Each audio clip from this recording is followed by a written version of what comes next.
നമസ്കാരം. US മാർക്കറ്റുകളെല്ലാം വെള്ളിയാഴ്ച mixed ആയിട്ടാണ് ക്ലോസ് ചെയ്തത്. നാസ്ഡാക്ക് 0.13% പ്ലസ് ആയിട്ടും ഡൗ ജോൺസ് 0.65% മൈനസ് ആയിട്ട് S&P 500 0.05% മൈനസ് ആയിട്ടുമാണ് ക്ലോസ് ചെയ്തത്. അവിടെ FOMC മെമ്പർ ഈ കഴിഞ്ഞ മുമ്പിലത്തെ FOMC മീറ്റിംഗിലും റേറ്റ് കട്ടിനെ എതിർത്തിരുന്നുവെന്നും ഡിസംബറിൽ വന്നാലും റേറ്റ് കട്ടിനെ എതിർക്കുമെന്നും തരത്തിലുള്ള ഒരു കമന്റ് ഉണ്ടായിരുന്നു. അപ്പൊ അതേ തുടർന്നാണ് മാർക്കറ്റ് പൊതുവെ ഒരു നെഗറ്റീവ് പ്രഷറിലേക്ക് പോകുന്നത്. ഇനി റേറ്റ് കട്ടാണ് അമേരിക്കൻ മാർക്കറ്റിന്റെ മറ്റൊരു പ്രതീക്ഷ. റിലേറ്റഡ് ബബിൾ എന്ന്, അതായത് റിലേറ്റഡ് കമ്പനികളിൽ ഇൻവെസ്റ്റ് ചെയ്താൽ റിട്ടേൺ കിട്ടാൻ താമസിക്കും എന്നുള്ള ആ ഇഷ്യൂ ഇപ്പോഴും നിലനിൽക്കുന്നുണ്ട്. ഇതേ തുടർന്ന് നാസ്ഡാക്ക് താഴെ പോയിരുന്ന ഒരു ഷോർട്ട് കവറിംഗ് മൂലമാണ് നാസ്ഡാക്ക് തിരിച്ച് ഇതുപോലെ കയറി വന്നത്. അമേരിക്കയിലെ താരിഫ് റിലേറ്റഡ് ഇഷ്യൂ മിക്ക രാജ്യങ്ങളുമായിട്ടും സെറ്റ് ചെയ്യുന്നതായിട്ടുള്ള ന്യൂസ് ഉണ്ട്. ട്രംപ് ഒരു വിജയത്തിലെത്തി എന്ന് വേണമെങ്കിൽ പറയാം. മിക്ക രാജ്യങ്ങളോടും അമേരിക്കയിൽ കൂടുതൽ ഇൻവെസ്റ്റ്മെന്റ് നേടിയെടുക്കാനും അതുപോലെ ഉദ്ദേശിച്ച രീതിയിലേക്ക് താരിഫിന്റെ സെറ്റിൽമെന്റ് കൊണ്ടുവരാൻ കഴിയുന്നു എന്നുള്ളതും ട്രംപിന് അവകാശപ്പെടാം. എങ്കിൽ പോലും അമേരിക്കയിലെ ഇൻഫ്ലേഷനും അതുപോലെ അമേരിക്കൻ എക്കോണമിയും ഒരു അല്പം സ്ട്രഗിൾ ചെയ്യുന്നുണ്ട് എന്നുള്ളത് വാസ്തവം തന്നെയാണ്. സ്വിറ്റ്സർലൻഡിന്റെ 39% നിന്നും 15% അവരുടെ താരിഫ് കുറച്ചിട്ടുണ്ട്.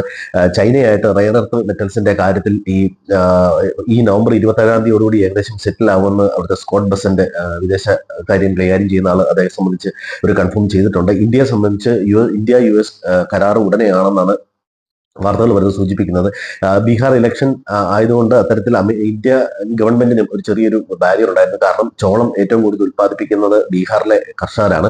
അപ്പോൾ അവരെ സംബന്ധിച്ചിടത്തോളം ചോളം ഇറക്കുമതി അത്തരത്തിൽ എന്തെങ്കിലും വന്നു കഴിഞ്ഞാൽ ഇലക്ഷൻ അത് ബാധിക്കാൻ സാധ്യതയുണ്ട്. ഒരുപക്ഷെ ഇലക്ഷൻ കഴിഞ്ഞ് NDAക്ക് ഫേവറബിൾ ആയതുകൊണ്ട് അക്കാര്യത്തിലൊക്കെ ഒരു തീരുമാനം എടുക്കാൻ കഴിഞ്ഞേക്കും. എഥനോൾ ഉത്പാദനത്തിന് വേണ്ടിയിട്ട് അമേരിക്കയിൽ നിന്ന് ഒരുപക്ഷെ ചോളവും കാർഷിക ഉൽപ്പന്നങ്ങളും അതുപോലെ ഡയറി പ്രോഡക്റ്റുകളും ചില കാര്യങ്ങളൊക്കെ ഇറക്കുമതി ചെയ്യാനുള്ള ഒരു സാധ്യതയുണ്ട് എന്ന തരത്തിൽ വാർത്തകൾ വരുന്നുണ്ട്. അപ്പോൾ ഇക്കാര്യത്തിൽ ഒരു സെറ്റിൽമെന്റ് ആകുമെന്ന് നമുക്ക് പ്രതീക്ഷിക്കാം.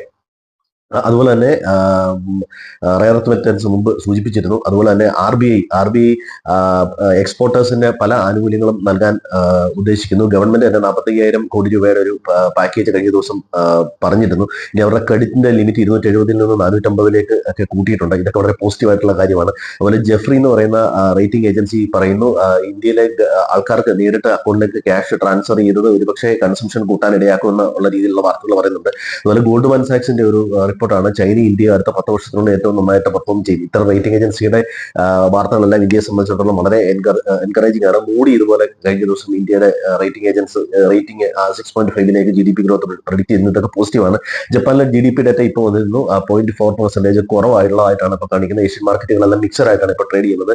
GNX നിഫ്റ്റി 50 പോയിന്റ് പോസിറ്റീവ് ആയിട്ടാണ് നിൽക്കുന്നത്. മാരുതിയെ സംബന്ധിച്ചിടത്തോളം 40,000 ഗ്രാൻഡ് വിറ്റാറെ കാർ തിരിച്ചു വിളിച്ചിട്ടുണ്ട്. അപ്പോൾ മാരുതിയുടെ സ്റ്റോക്ക് എന്ന് ശ്രദ്ധിക്കുക. മറ്റ് ഡേറ്റകൾ എന്ന് വരാനുള്ളത് ഇന്ത്യയുടെ ട്രേഡ് ഡേറ്റയും അൺഎംപ്ലോയ്മെന്റ് ഡേറ്റയും